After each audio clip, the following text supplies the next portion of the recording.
Background: my ex-wife cheated on me with a coworker and friend while we all worked together. Although she moved to a new job in 2016, the affair continued on and off. The day I discovered the affair was in September 2018. I had to work with the coworker for a month after the discovery before finding a new job in the same industry. The coworker, affair partner, was fired from the old company but later rehired, and he currently holds a management position there. Recently, my ex-wife attempted to end the affair and has been released for the time being. She is now staying with her parents, who are located 10 hours away. As a result of the situation, I have full custody of both kids. I still harbor a lot of anger towards the affair partner because of his terrible behavior, boasting about what he did, and even using me to cover for him at work. Yesterday, I received a call at the office before heading out to the field, and I heard some news. My manager, who is aware of some of my story, called me in and informed me that my current company has just acquired my old company. The old company was involved in a specialized role in our field of work, and my current company is looking to expand into that area. He grinned and asked me who I think they should keep on board. He emphasized the importance of having strong moral character. The current owner of the old company, who went through something similar with his ex, has agreed to keep things confidential until my company makes decisions.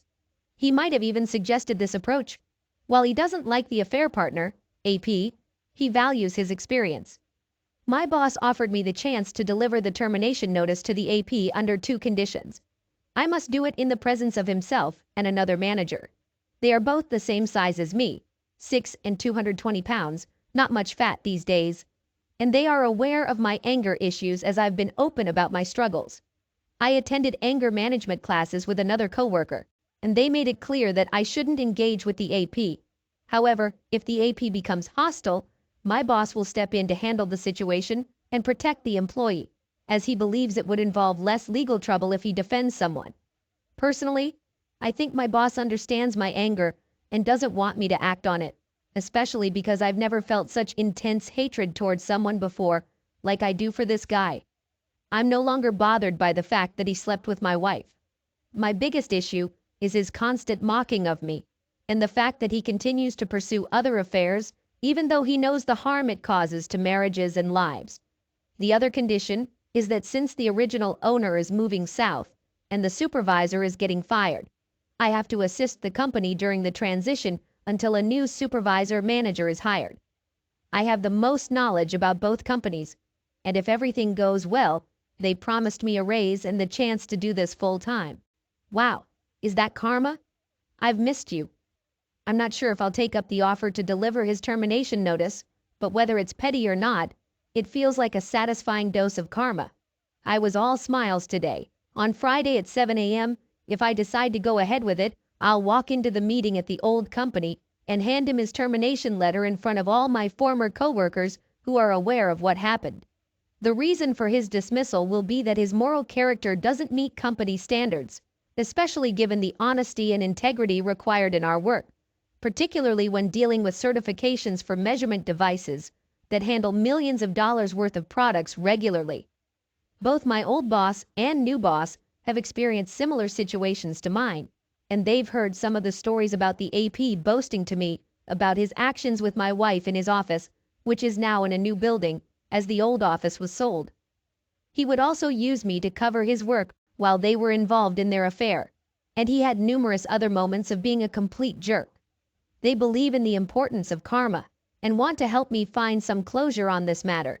However, the reality is that my new boss knew we couldn't work together peacefully due to the hostility. I'm still working on managing my anger, and he's quite upset that I did something terrible, like telling his wife and everyone else about the kind of person he is. He seems to think that I owed him not to say anything, though I'm still trying to understand why he believes that. Do I feel bad about this? Not too much. The truth is he padded his hours, stole equipment, the police will check to ensure all property is returned, did his work carelessly and drinks at work regularly.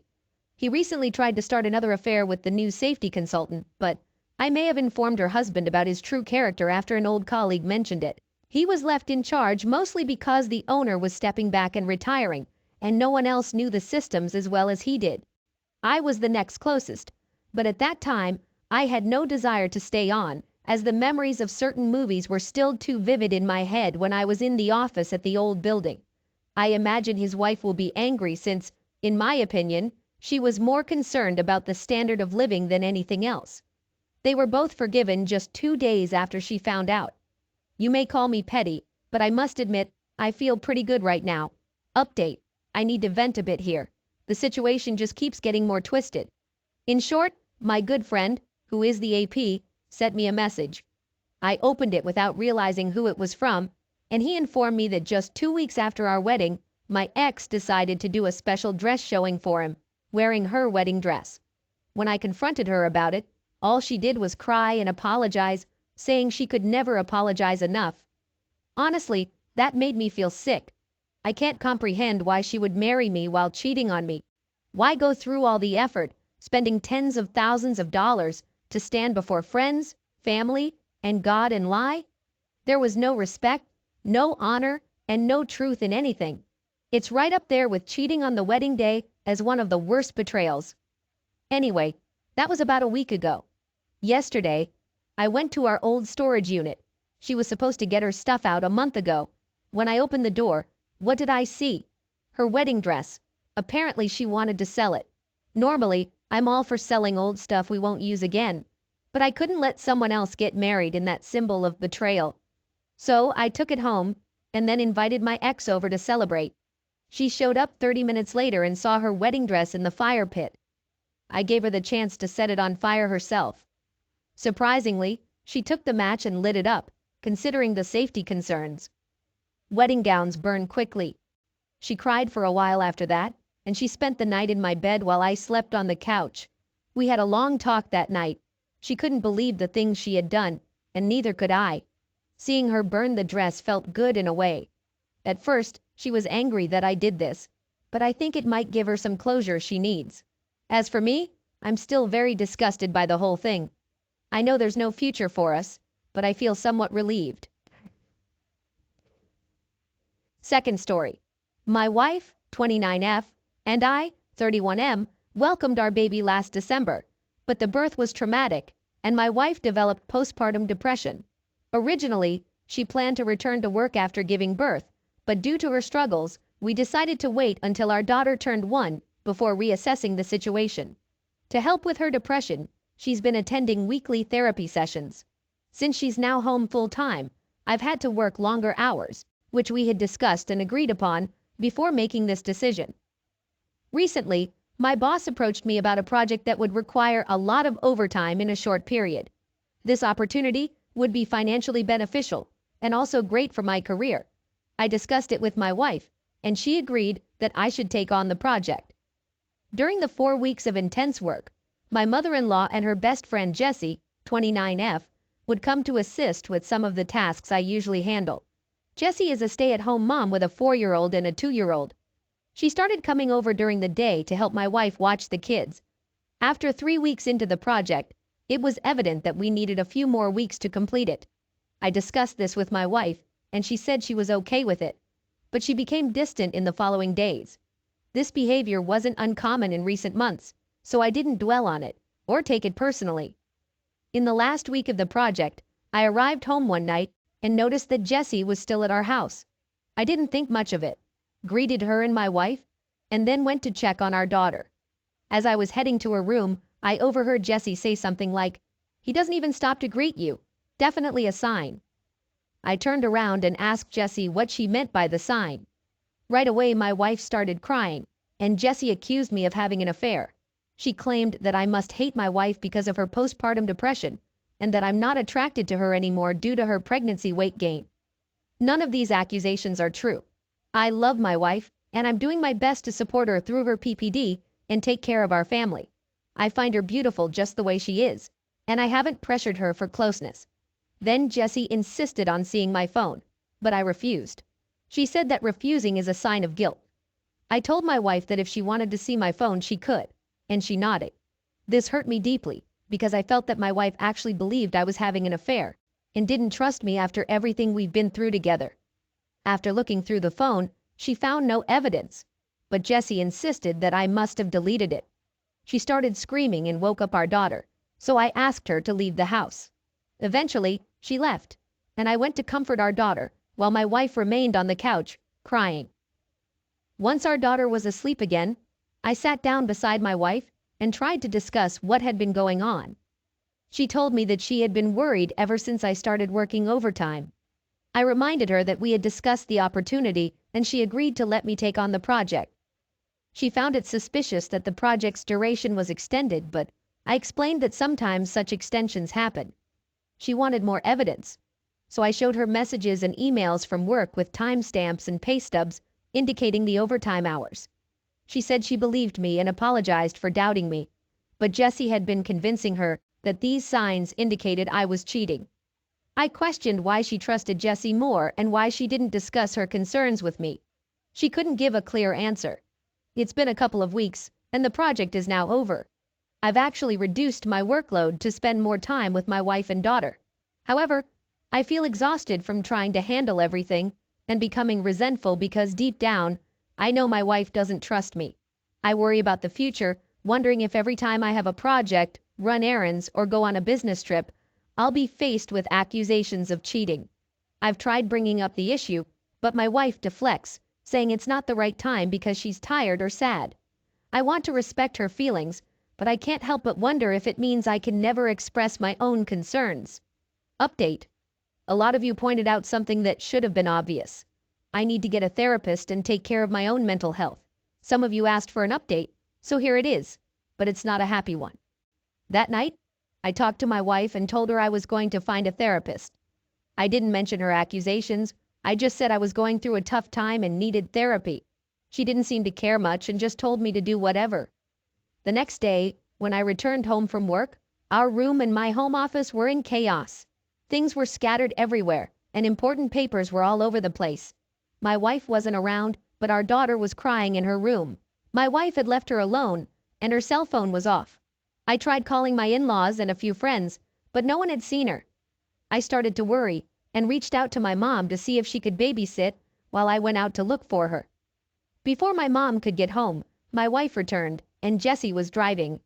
Jessie didn't come inside since she hadn't been back in the house after I kicked her out due to her being offended by my behavior. However, my wife came in looking visibly upset and had been crying. I asked her what happened, and my initial thought was that maybe the house had been robbed. But then she started screaming at me, accusing me of being unfaithful and claiming that therapy was just a cover for me to meet my mistress. I tried to calm her down and assure her that it wasn't true, but she came at me and ended up hitting me, resulting in a broken nose.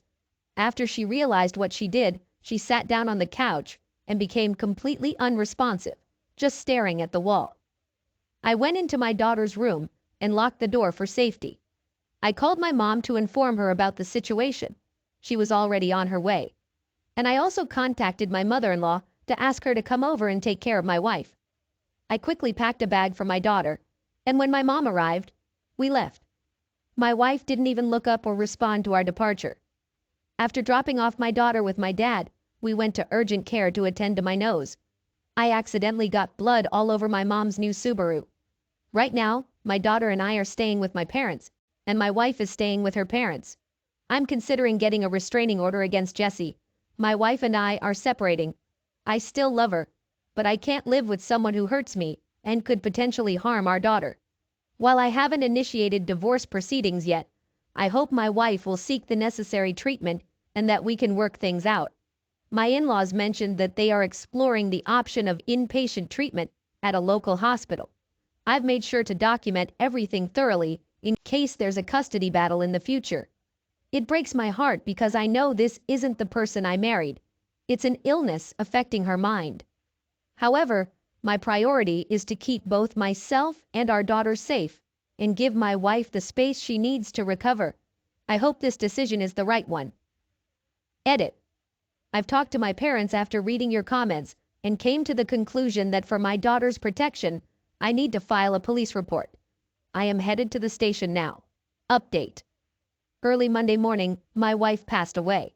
Her friend Jessie had convinced her that I was having an affair, which I wasn't, and this caused her to have a mental breakdown. As a result, I took our infant daughter and stayed with my parents for a while my wife stayed with her parents. who were planning to take her to the hospital for inpatient treatment on Monday. On Sunday night, my wife came to my parents' house and demanded that I give her our daughter. Because she had previously left our daughter alone for several hours and had been physically aggressive with me, I refused to hand her over. I offered her the opportunity to spend time with our daughter while my parents and I were present, but she insisted on taking her away. Eventually, she left, upset. A few hours later, she drove her parents' car into a tree and passed away. Yesterday, my wife's friend Jessie came to visit me and my daughter. After shedding some tears, she informed me that she planned to speak at my wife's funeral. She had already obtained permission from my in-laws, but she wanted to let me know as a courtesy. I firmly told her that she would not be speaking at the funeral. This led to an argument, and she eventually left after calling me an asshole and reminding me that I wasn't the only person who loved my wife. Later, I spoke to my in-laws, who are insistent that Jessie should be allowed to speak. They have a long history with her, as she and my wife had known each other since childhood, and they feel close to her. Right now, we're all feeling very fragile, and I'm concerned that pushing this issue further might strain my relationship with my in-laws, which is something I want to avoid. However, just the thought of seeing Jessie speak at my wife's funeral makes me feel sick. It's difficult to imagine listening to her, knowing she took pleasure in my wife's declining mental health and left my daughter alone at home. However, I also recognize that I'm not in the best state of mind to make decisions. Grief, guilt, and fear are clouding my thoughts. My parents have different opinions on what to do, and I'm too drained to seek advice from my friends. So, I'm turning to this community again to ask for your guidance. Third story. I walked in on my 18-year-old son having closeness with my sister-in-law, who is my brother's wife and 34 years old. I suspect they have been having a relationship for some time. In February, my 37-year-old brother, his wife, and their 2 children moved in with us. My husband and I have a big house on a farm, and since everyone is working from home, we thought it would be a good opportunity to stay together as a family and have my nieces spend time on the farm. We have 3 children of our own. The oldest is 18 and male, and the other 2 are 16 and 13, both female. On the day my brother arrived, I went grocery shopping with my son while he went to the pharmacy to get his gym supplements. I bought the food, and when we got home, I noticed protection in my son's bag. 2 packs with a total of 72 pieces. I assumed he had a girlfriend and wanted to be safe. Everything seemed normal, and everyone got along well. My sister-in-law and son even went on early runs around the farm. Last month something seemed off when they left for their run and didn't make the usual rounds around the farm. They said they decided to hit the road, but I didn't think much of it at the time. My sister-in-law and son had a close bond. Yesterday morning, while returning from a friend's house before sunrise, I noticed the cabin on the farm was open with the light on. Thinking an employee had forgotten to lock up, I went to close the door and turn off the light. However, to my shock, I heard people having closeness inside. When I peeked in, I saw it was my son and sister-in-law. I was so stunned that I didn't confront them at that moment. I haven't shared what I witnessed with anyone, and I'm feeling really unsure about what to do next.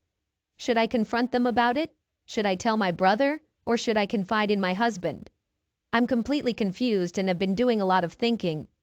Based on the evidence like the condoms, my son never brought a girlfriend around.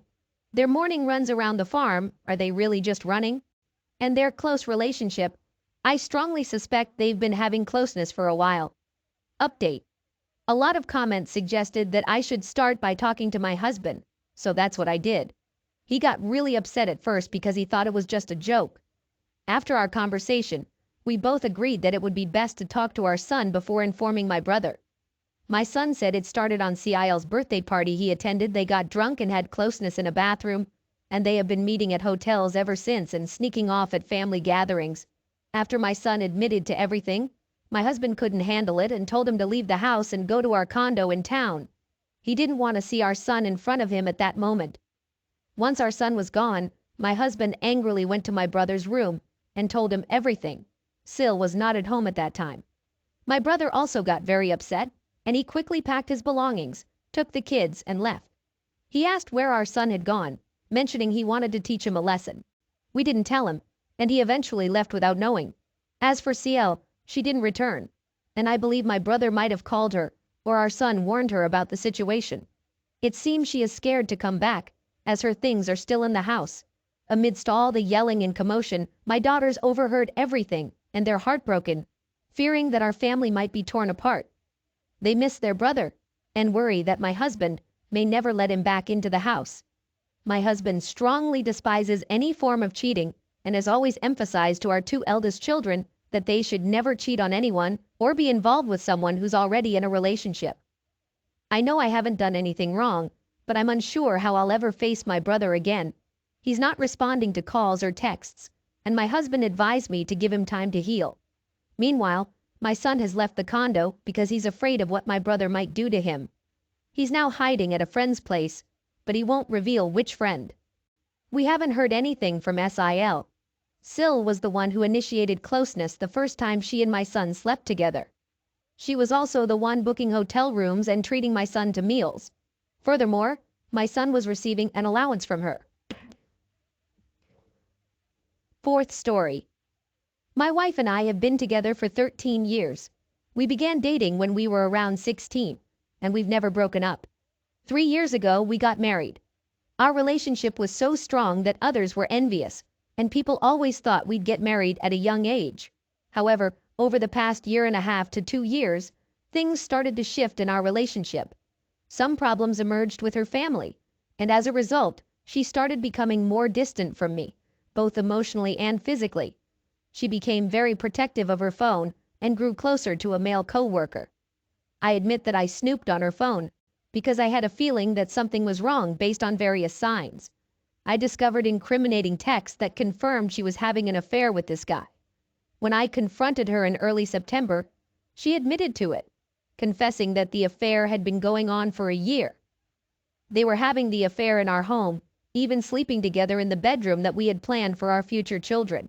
She said sorry, promising it wouldn't happen again, and I told her for us to move forward, she must cut off all contact with the person she cheated on me with. It's been 2 months, but they still talk occasionally. She argues that it's unfair for me to ask her to stop talking to someone she considers a close friend. Honestly, I'm unsure of what to do now. I'm trying to see if I can forgive and forget, but I don't know if I can ever trust her again. It feels like she's prioritizing her relationship with him over ours by staying in touch. I'm really torn and don't know what my instincts are telling me.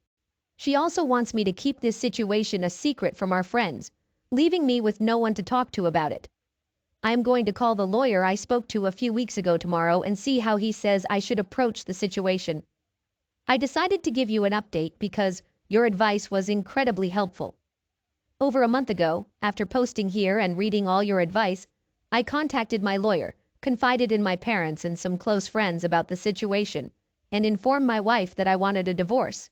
She pleaded and begged, promising to improve things and end contact with the other person involved. We spent the entire weekend together, and she made all sorts of promises, saying and doing the right things. Though I didn't fully trust her, I decided to give her one last chance to salvage what I believed we had. Things seemed okay for about a month, more like coexisting, but she spent less time on her phone and became more attentive to me. During a weekend, she handed me her phone to show me something, and I became suspicious. I swiped up on her open apps, and I saw that she was talking to the person she cheated with on Instagram. I got really upset, but she tried to convince me that he just messaged her, and she rejected his advances.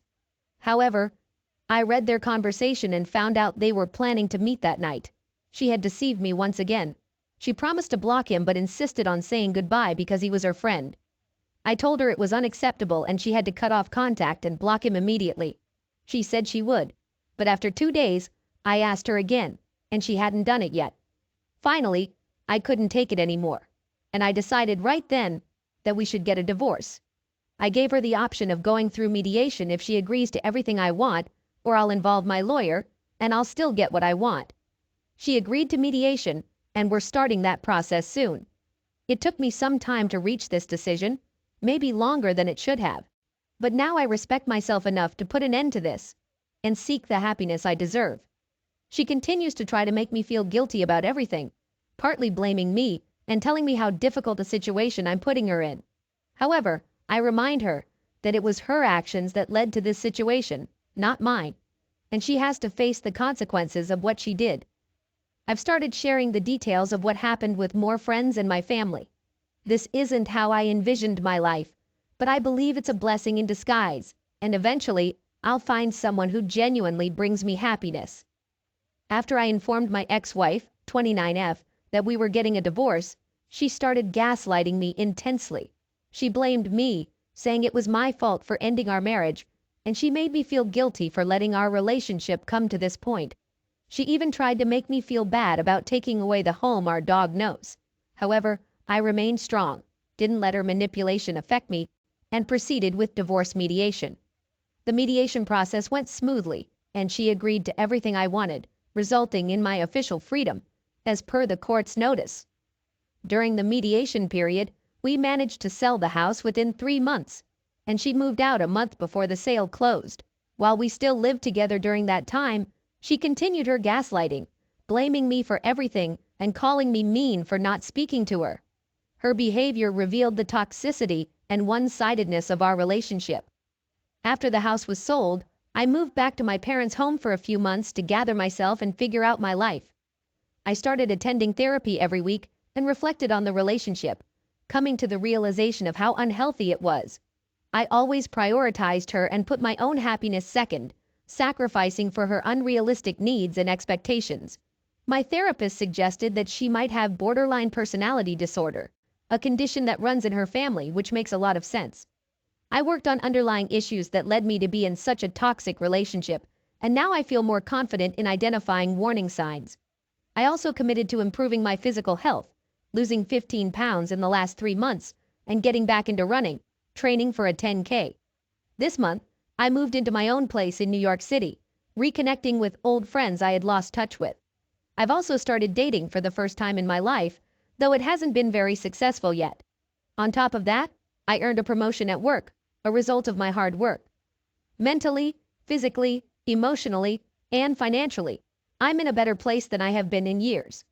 Her affair, which revealed her true colors, turned out to be the best thing she could have done for me. I haven't told all our mutual friends about the affair yet because I was worried it might affect the mediation, but now that the divorce is final, I'll be informing everyone about who she really is and what she did.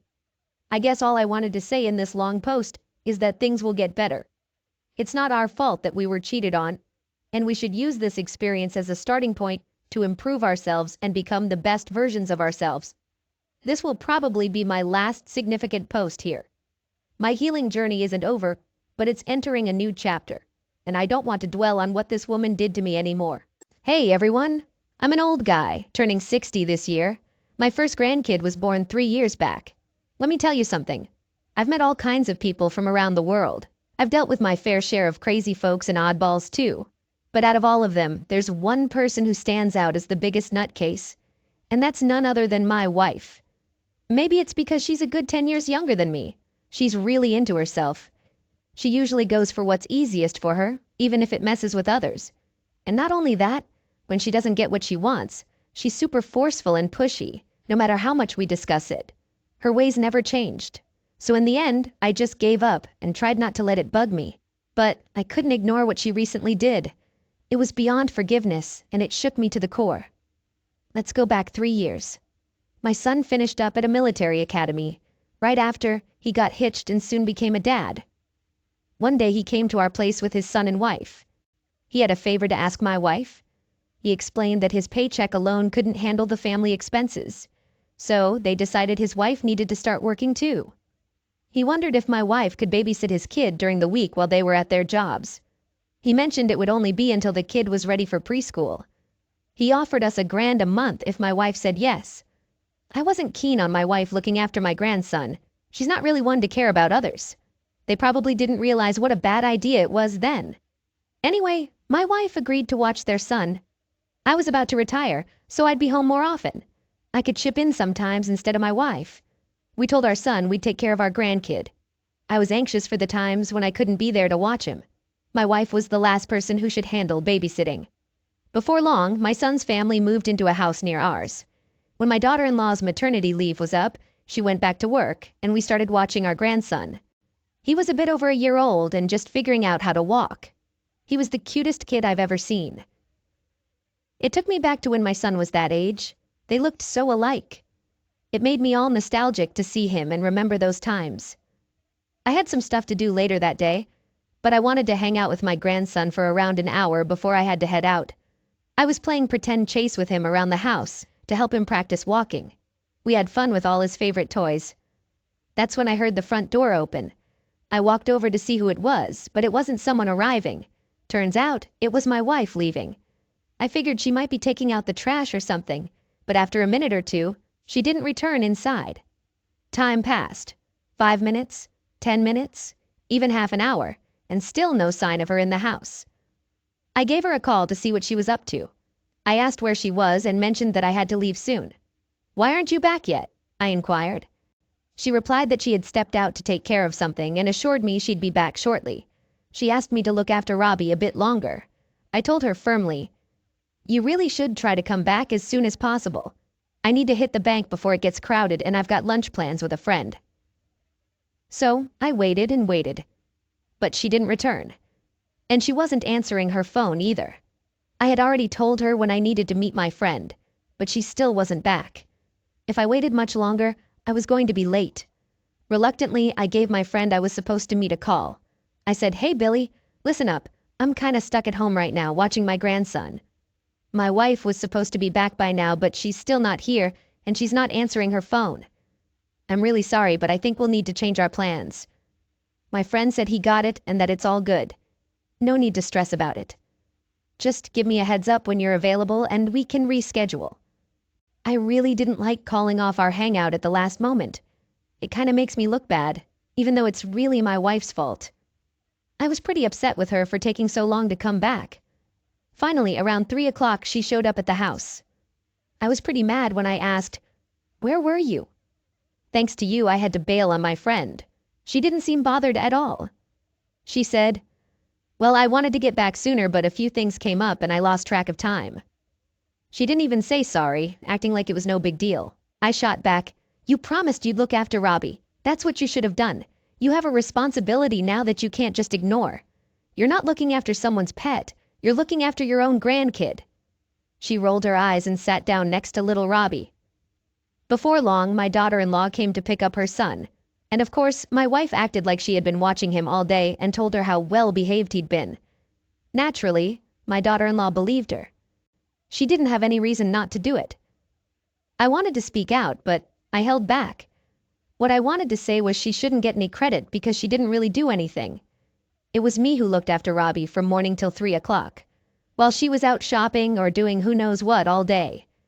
I didn't want to cause a scene, so I kept quiet. It didn't take long for my suspicions to be proven right. My wife had no intention of watching her grandson in the morning when my daughter-in-law dropped off Robbie. She would be there to welcome her and take him inside. That was pretty much the only time she spent with Robbie during the day. Once she put him in the living room with me, she'd vanish and only return a few minutes before Robbie was supposed to be picked up. I'd call her every time she left the house, and she'd say the same thing. "I won't be gone for long." But obviously, that was a lie. She was gone almost the entire time Robbie was at our place. I scolded her and questioned, "Why did you agree to watch him if you weren't going to actually do it?" She shot back, "I never said I would. I've got my own stuff to take care of. He's your responsibility." She gave me attitude, saying, "You're a parent. How could you say something so cruel? You're basically ditching your own grandkid." She acted like all I had to do was play with him and put him down for a nap. She talked about responsibility, but that's her duty as a grandfather too.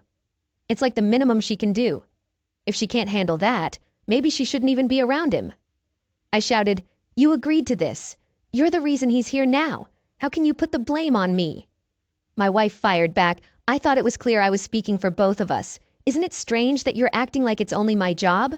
We're both supposed to look after our grandson. It's crazy to say I should be the sole caretaker." Things were getting pretty heated. It was obvious she wasn't about to change her stance, and we couldn't take back her offer to watch him. I never imagined my retirement would turn out like this. I had plans to enjoy my time in my own way, not be stuck as a babysitter. Her arguments didn't even make sense. She kept going on about our shared responsibility when in reality, I was the only one actually watching him. She claimed she was busy throughout the day, always running errands, and then needing to make dinner once she got back. She probably spent maybe 10 minutes actually keeping an eye on him. And if that wasn't enough, she'd keep most of the money for herself. My daughter-in-law was paying her to watch Robbie, but she'd take 80% of it and toss me the remaining 20%. In reality, I was basically the one taking care of Robbie all on my own. How did she come to think she deserved nearly all that cash? When I confronted her about taking such a big portion of the money, she responded with, "Obviously, I deserve more than you. I'm the one cooking, cleaning, and doing laundry. It's only fair I get a bigger cut. But I'm being nice and letting you have some." I scolded her, saying, "You're using my retirement money for those things. Why should you also get extra money?" She acted all high and mighty, saying, "I'm doing more now that Robbie's here. I should be compensated for the work I'm putting in. The retirement money is a separate matter." It felt like I was trying to talk to a brick wall. No matter what I said or how logical my argument was, it was like talking into thin air. I was getting seriously worked up.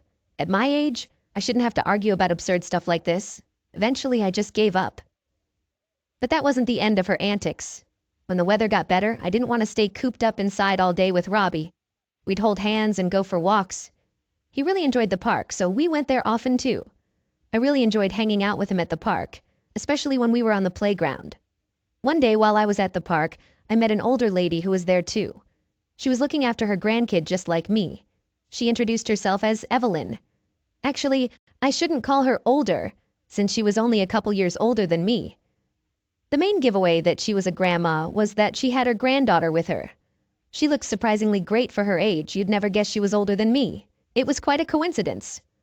We both happened to be at the same park with our grandkids when we crossed paths. We got to chatting about taking care of our grandkids, their ages, what we fed them, what games we played. We ended up really hitting it off. Robbie had a blast at the park with the other kids. He enjoyed being with me, but he definitely liked hanging around kids his age too, especially Evelyn's granddaughter. My new friend and I swapped phone numbers.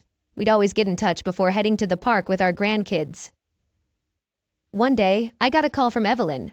She told me that the library where she volunteers was organizing a kids class. She said it was all about sensory development, aimed at sharpening the 5 senses of young children. She asked if I wanted to bring Robbie along. She mentioned she was going with her granddaughter. I told her I'd be excited to join in. And you know what? It turned out to be a blast. There were loads of 3D puzzles and interactive stuff for the kids.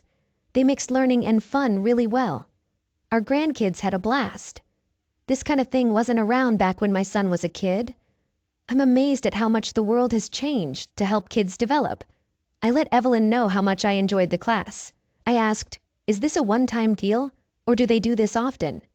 I mentioned that I'd love to get Robbie into more of these activities. She filled me in that the library runs these classes every week, so we both got our grandkids signed up for the weekly sessions. I started taking Robbie there every Wednesday. On the other days, he and I would still hit the park. In the beginning, Evelyn and I had signed up for different class days, but the library's parking was always packed, and finding a spot was the hassle. I offered to drive Evelyn and her granddaughter, so she switched to the same day as Robbie's class. It actually worked out nicely, because her place was on the way to the library. She thanked me by baking cookies and giving Robbie cute little treats. She even brought out a whole apple pie once. She knitted him a pair of mittens that matched the ones she made for her granddaughter. Things were going awesome for about 6 months. Things were good until my wife got involved. One day when I was home with Robbie, my wife went out like usual. But this time she didn't go shopping. She went over to Evelyn's place. She started accusing her of having an affair with me. She caused a huge scene, shouting about how Evelyn was trying to ruin our marriage and bring disgrace to her. I think my wife picked up on the fact that Evelyn and I were spending a lot of time at the park together, so she jumped to the conclusion that we were having an affair. Evelyn's husband heard the noise and came outside. My wife explained to him how Evelyn and I were spending so much time together and how she believed we were having an affair. My wife demanded he keep a close watch on her from then on. She even started blaming him for what she thought was happening. She was pointing fingers at him, saying, "This is your fault. You should have realized what was going on. You have no clue what your own wife does once she's out of the house. How could you be so clueless?" But really, she was the one who had no clue. How could she just jump to conclusions without knowing anything? Only someone acting crazy would go to someone's house and accuse them of cheating without any evidence. She was screaming so loudly that the whole neighborhood probably heard. I felt terrible for Evelyn knowing her through all this. She usually led a quiet life. But that day was different. Her husband finally got a word in and told my wife that Evelyn was looking after their granddaughter when she left the house. But my wife wasn't buying it. Her outburst continued into the next day. That's when Evelyn called me up. Fill me in on what happened. What's up with your wife? She came over here and created a big scene. What did you say to her? You must have said something that set her off and made her angry enough to come down to my place and yell at me. Evelyn gave me the whole story of what went down. I was horrified. I had no clue my wife had done something like that. I told Evelyn just that, and that I had no understanding of what was going on in her mind. I apologized repeatedly. I felt awful. I checked if things were okay with her husband. I suggested I'd go straighten things out and talk to my wife if it would help. Evelyn responded, I don't think that's a good idea. If your wife discovers you came here, she'll go even crazier. It's probably best if we stop communicating. Please erase my number. I'm going to do the same. Let's just act like we don't know each other. If we bump into each other at the park, let's treat it like a chance encounter. At my age, I never imagined I'd have someone scream at me like that. The whole neighborhood could hear it. It was truly embarrassing. I had zero clue about what was going on in my wife's mind. I apologized sincerely one last time to Evelyn and then hung up the phone. She was such a kind lady. We were both dealing with the same situation, watching our grandkids. But we became real friends beyond that. Leave it to my wife to mess up something like that, even for herself. This was a new low. The chaos wasn't only happening for Evelyn and her family. My wife returned from her visit to Evelyn's just as my daughter-in-law was arriving to pick up Robbie. She looked frantic and ordered my daughter-in-law, Jimmy, come here right now, we need to talk. My son came over to the house and my wife had all of us sit down at the kitchen table for a talk. At this point, I had no idea what she had done or where she had been. This was before I spoke with Evelyn on the phone. I sat there and listened as my wife yelled, You're useless! Your father is having an affair! We were all taken aback, staring at her. That was quite an audacious accusation. We were all shocked and bewildered. My daughter-in-law interrupted, saying, Mom, what are you talking about? My wife then pulled out a picture of Evelyn and me at the park. Who knows when she took it? It was a photo of us sitting on a bench together. And not just that, she even had pictures of her and me together in the car. My son and daughter-in-law gazed at the photos. My wife confidently exclaimed as she showed her evidence, Check this out. Your deadbeat father is spending all his time with some random woman. Look here. Here he is getting a cake from her. She was even cooking dinner for him. Look, I did my research on this woman. I followed her. She used her grandchild as an excuse to get closer to him and started going on dates with him. They were going all around town together, flaunting their affair for everyone to see. What a sad, lonely woman. Look at her. You can tell she's a no-good old hag. She tossed down another picture. Here they are, sneaking around the library together. They used their grandchildren as a cover for their love affair. With her arms crossed, she waited for our reactions to her detective work. My son and daughter-in-law silently turned to me. I could see their eyes saying, Dad, how could you do something like this? It crushed me to see them look at me that way. I was being labeled as a cheating old man. Clearly it wasn't true, but somehow I couldn't find the words to protest against what she was saying. I needed to defend myself, but I was so stunned and speechless. After a few moments, I came back to my senses. An affair? How could you come up with something so absurd? She and I got to know each other at the park where our grandkids were playing together. We both attended a kids' class at the library. I drove us all there. That's why we were in the car together. I laid out my explanation and waited to see how she'd respond. As expected, my defense didn't matter at all. It was as if I was speaking a completely different language. She didn't pay attention to a single word I said. To be honest, even if she did listen, it wouldn't have made a difference. She yelled, How could you do this to me? I work my tail off for you. Is this how you repay me for everything I do? How could you cheat on me? That woman is like the devil. She probably pushed you into this even though she knew you were married. A few cookies were all it took to lure you in. You weak-minded fool. You and her both make me sick. What else did she do? How deep does your affair go? What did you say to her? Did you promise to get a divorce so you could be with her? She wasn't just jumping to conclusions, she was pole vaulting to them. She was going all out to uncover this imaginary affair she believed I was having. I foolishly tried to reason with her and explain that she was being completely unreasonable. She wasn't having any of my explanations. I told her, "I'm not going to sit here and let you call me a cheater and a liar. This is totally unacceptable. You're making assumptions without any proof just because we're friends. You need to stop this right now." She kept throwing out one ridiculous claim after another in a frantic way. I made one last effort to defend myself. "I'll say this one more time. Evelyn is just a friend, nothing more." We met when Robbie and her granddaughter started playing together at the park. They became buddies. I got in touch with her when Robbie and I went to the park so he could play with his new little friend. We attended a sensory development class at the library. Both Robbie and her granddaughter enjoyed it, so we signed them up for more sessions. You saw her in the car with me because we were going to those classes together. There was nothing more to add. That was the truth, but whether my wife accepted it or not, it seemed like she wasn't listening. My wife continued to scold me. I've never heard of a cheater admitting it up front, saying, "Yes, I'm having an affair." Of course, you'd come up with a complex story. Cheaters always create stories to save themselves. And believe me, I know plenty of people who've had affairs like you. Don't pretend there was nothing going on between you two. You were hanging out every day. Do you really think I'm naive? I've seen women like her in the past. They pretend to be sweet and innocent to get close to a man, then use him for money. And you, being the gullible guy you are, fell for her tricks from day one. From now on, I'm taking charge of all the finances at home. Give me all your debit and credit cards. And don't forget the money we make from looking after Robbie. That's all going to be mine now. I told her there was no way I was agreeing to that.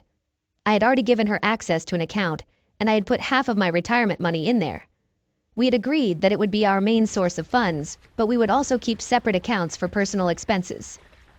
I absolutely refused to let her control my personal account. She argued, "I know that awful woman is after the money, and I don't trust you enough not to give it to her. I have to watch it to prevent that from happening.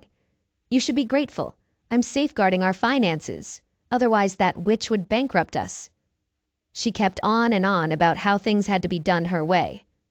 No matter what I say, it's like you're not listening to the truth. It's not worth my time anymore to keep explaining the same thing over and over to you. I turned to my son and his wife. Your mother is completely out of touch with reality. You two should go.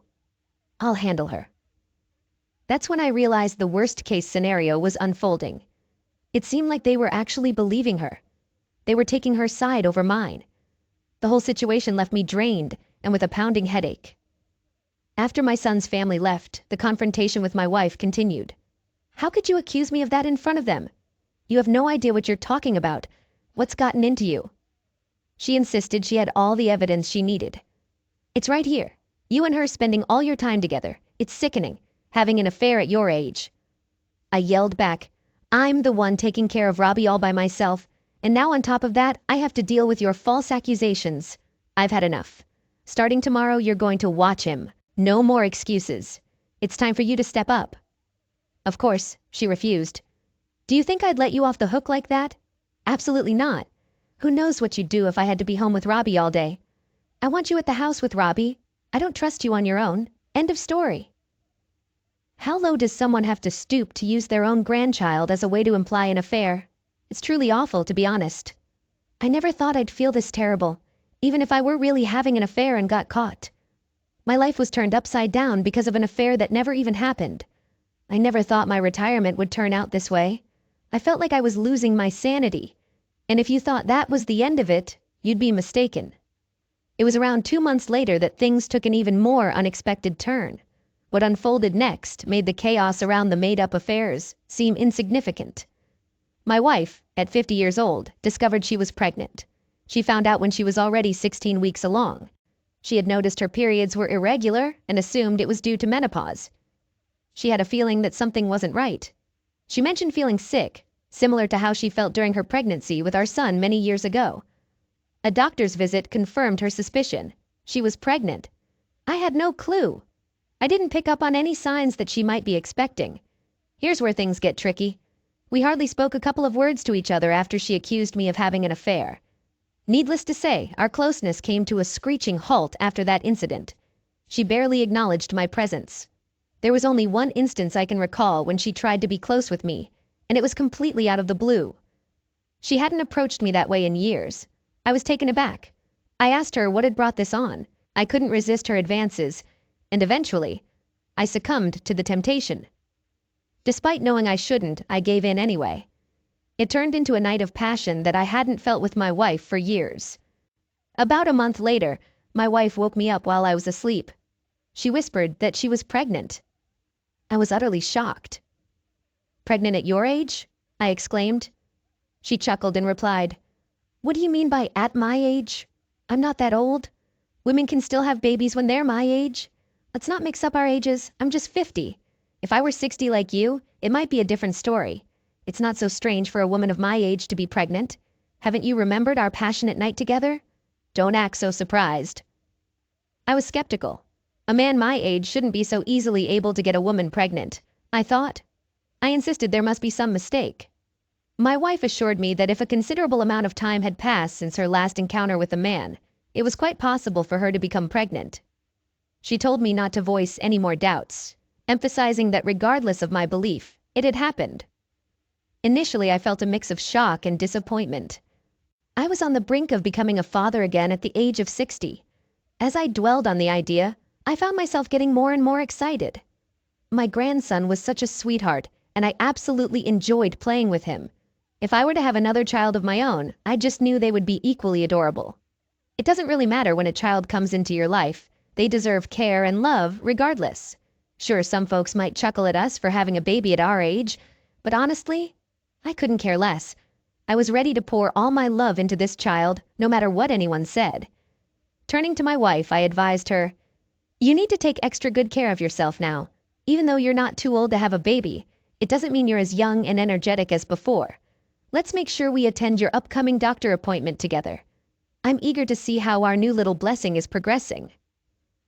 About a month later, we went to the next appointment, and according to the ultrasound, everything was going smoothly with the baby. This was actually my first time witnessing an ultrasound, and it made the whole situation feel incredibly real. Oddly, seeing our child on the screen while my wife wiped off the ultrasound gel felt both amazing and a little strange at the same time. I turned to the doctor and voiced my concerns. "I'm absolutely thrilled about this late-in-life addition to our family, but it also comes with a hint of worry. Is it safe for us to have a due date at our age? Are there any precautions we should be mindful of given our circumstances? Are there any general things we should be aware of or anticipate?" The doctor answered, "I can't provide an exact date until your next checkup, but if I were to estimate right now, I'd say sometime in the last few days of August or early September." I expressed my gratitude to the doctor and the nurses before heading back home. As soon as I returned, I marked those days the doctor mentioned on the calendar. Then, I created a comprehensive list of tasks to prepare for the baby's arrival. That's when I noticed something was amiss. It was March, and our night together had taken place a month earlier. How could her due date possibly be in August? That just doesn't add up. I brought up my concern with my wife. The doctor mentioned that the baby could arrive in August. That seems quite impossible. It's way too soon for a baby to be born. Her response was, "It's not uncommon for women my age to give birth a little earlier than the usual time frame. There's really nothing to worry about." But even then, having the baby arrive just 6 or 7 months later is still much too early. While I know that some babies are born a bit before the standard 9-month period, a 7-month birth usually indicates there were complications or an emergency situation. I can't imagine a doctor planning for a baby to come that prematurely. I went back to the doctor to discuss this. I told him that upon reflection, I was puzzled about our baby's due date being just 7 months away. I understand that my wife is older and sometimes older women give birth early, but it just seems way too quick. The doctor assured me that the baby appears to be healthy for now. Your wife is in her 16th week of pregnancy. In fact, there's even a chance the baby might come earlier if things continue progressing as they are. No need to be concerned. Then it suddenly clicked. I had a feeling something was off, and this confirmed it. My wife and I were together only a month ago. How could she be 16 weeks pregnant already? It didn't make sense. I thanked the doctor and left to head back home, lost in thought. During the drive, a heavy feeling hit me. It was as if all the energy had been drained out of me when the doctor mentioned that. Slowly, the pieces fell into place. I realized what might have happened. My wife lost her rationality when she believed she had caught me in an affair. I don't know if it was an attempt to retaliate or if she thought she was in a temporary free zone. Around the time she accused me, she might have actually engaged in an affair herself. It's like she wanted to even the score. I felt the need to confront my wife about what I had figured out. I wanted to know who the other person involved was. The following day, we were looking after our grandson. She asked me to play a song for him using my phone while we were playing together. I admitted I didn't know how to do that, so I asked her to handle it. She responded, "You're about to become a parent again and you don't know how to do something so simple. You need to catch up with the times." She shook her head, unlocked her phone, and played some cheerful children's music. I knew she would be going out soon, as was her usual routine. When she left the room, I took the opportunity to go through her phone. I checked her recent call history and made a note of the names and numbers I saw. Then, I opened her text messages. The first name that caught my attention was a man named Daniel. I scrolled through their conversation and saw a photo of the ultrasound. They had been discussing the baby quite extensively. After my wife sent the ultrasound picture, the man's response was, "Are you sure? I'm concerned about you having a baby at your age." My wife replied, "I'm fully committed to having this baby and raising it on my own. Don't worry, there's no need for concern. I've already informed my husband about everything. We can discuss the details more when we meet face to face." That was the final message she sent. I put down her phone just as she re-entered the room. I acted like everything was normal.